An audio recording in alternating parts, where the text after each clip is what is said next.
Hello, all you lovely people in internet land. AC from Game Life Balance Australia here. Why am I dressed as Vash the Stampede from the hit anime Trigun? Well, it's just a good excuse to cosplay, because recently I picked up Wild Gunman. This is the Wild Gunman set for the Famicom in Japan. Now, this was released in 1984, before the NES was released. Wild Gunman, of course, a famous light gun game, and it appeared in Back to the Future. You have to use your hands, that's like a baby's toy. I'll try and avoid that joke for the rest of the video. So, these are kind of rare, and I'm not talking like really ultra rare and expensive. People don't really know about them, and they don't show up too often. Originally, the Famicom light gun came in a box, and that was about it. There were 3 games for it initially, and that was Hogan's Alley, Duck Hunt, which we all know and love, and Wild Gunman. Wild Gunman in Japan was actually the first. So the set is kind of complete. You have to excuse the creaking of the plastic, but it comes with the game, the gun, a holster and a belt. Now originally the holster was sold separately. And it was just, the original gun just came in a case by itself.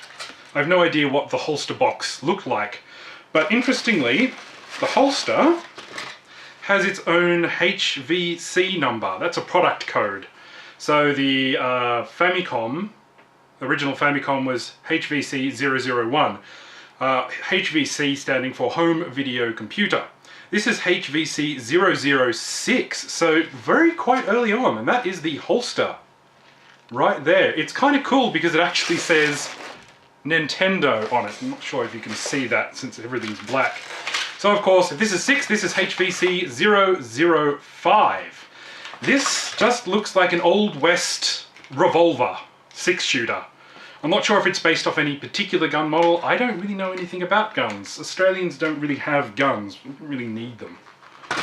So, it also comes with a copy of Wild Gunman. Now,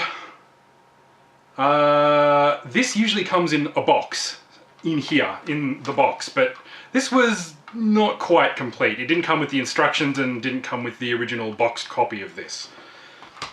And of course it comes with a belt. Now the belt is not very long. So, you know, it's made for kids. Maybe, you know, Japanese people are usually fairly slender in comparison to us Western people anyway. And I'm not the world's thinnest man, that's for sure. So this doesn't fit me. But that's okay. Part of the set. So I thought I'd show you the gun. So it looks a lot like just a revolver. It's not small. It is... this probably wouldn't be legal in Australia to buy, at least. Not anymore. We don't like anything that resembles a real gun. Even water pistols, and you know, even if it does, it would have a red cap on the end. This one doesn't. This one was made way before that. And in Japan, they don't seem to mind about that anyway. So, here you go. You can actually cock the gun, although you don't need to, and then it's just a hair trigger release. But otherwise, it's a very satisfying clicking sound, I gotta say.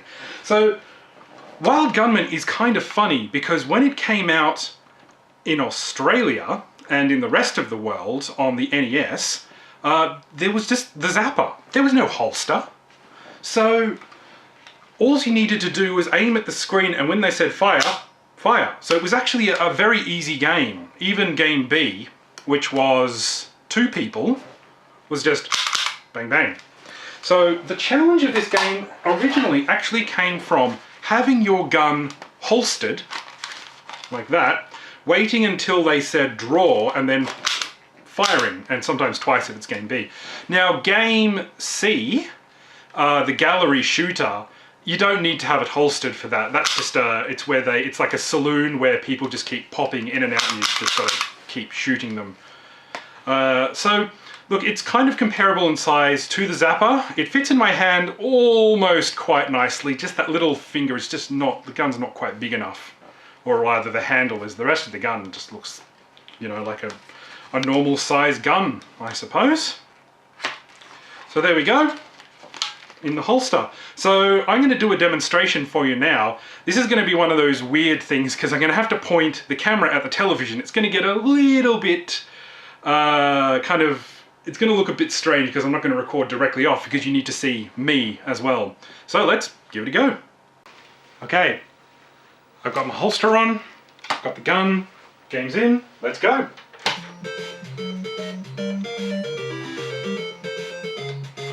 Code's open. We'll just play game A first.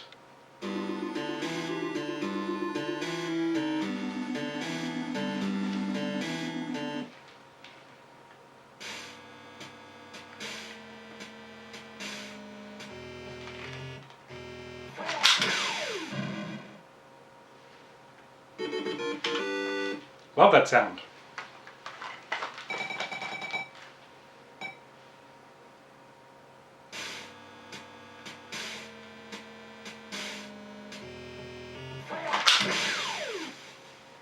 It also gives you your time at the top right hand corner of the screen. I'm not sure how well you can see that. Let's try game B.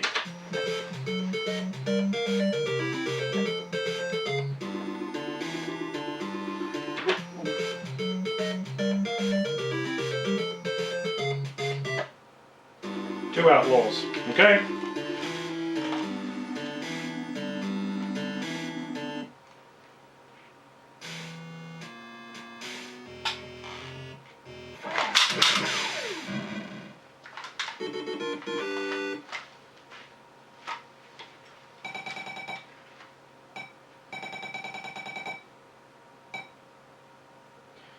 It gives you a time for both, which is really cool. Whoops. Had to holster my gun, then unholster it. Deholster, unholster? I think it's unholster. I don't know. Right. And there you go. So this is the last mode, game C, which is gang. You don't need to be holstered for this one.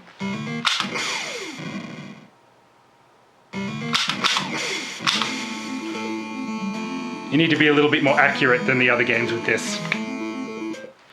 And there you go. I think you'll agree that that is a lot more fun than just pointing a zapper at the screen. You know, it adds a bit of challenge. It's almost like a party game in that aspect. So I think this is the better way to play it. That's not to say that you can't do that with the original NES zapper. I mean, you could make your own holster or you could just put it by your side and pretend or something like that. There's more of a challenge in doing that, and it makes the activity seem a bit more fun. I just thought I'd also do a comparison to finish up. So this is the Famicom light gun. This is the NES light gun. This is a bit bigger and actually fits my hand a little bit bigger as well. So I guess they had kind of Western adults in mind as well. I do have the grey version as well. Not that either of them could be really mistaken for a gun. This one, on the other hand, you probably could hold up a 7-Eleven if it was late at night, and I don't recommend doing that, by the way. No holding up 7-Elevens with Famicom light guns. It's warning. Official warning from Game Life Balance Australia. Alright, here are the Wild Gunman NES versus the Famicom cart. These are always double the size, but the card is actually, the circuit board inside is basically the same one that's in here. It only takes up about half the real estate of that cart. So, the NES Zapper, of course, plugs into the controller port, but the family computer, and here is my my display one. I actually have about 5 Famicoms altogether. Are hardwired to the back. The controllers are hardwired. So where do you put the Famicom light gun in? Well, there's actually a port at the front here, and it just simply clicks in. It's kind of like an auxiliary port if you want to add an extra controller with turbo and stuff like that. And luckily this cord, as you saw before, is quite long, which is good because it means you can actually stand a distance from the television. Now, as you saw, you don't really have to be really accurate on the television. It just has to be pointed at the television and make the click. So long as it registers anywhere on the screen, I don't think you have to be like dead center of hitting the pixel person on the screen. Just have to be aimed basically at the screen. And for the 2-player one, it kind of cuts it in half, one side then the other side. Alright, there you go. I hope this was a bit educational. As I said, Famicom light gun is not really rare. Getting them out of the country and into your own hands, that might be tricky depending on whatever the laws for your country are. The holster is a different story. If you come across a cheap one, I would say grab it. It's just a fun thing to have, like a holster that says Nintendo on it by itself is actually kind of fun. It's not made of leather. It's just like a PVC sort of, vinyl. However, I have noticed that the belt and the holster are in good condition, so I guess they're pretty good quality. Right, I'm AC for Game Life Balance Australia. Thank you very much for watching. Love and peace.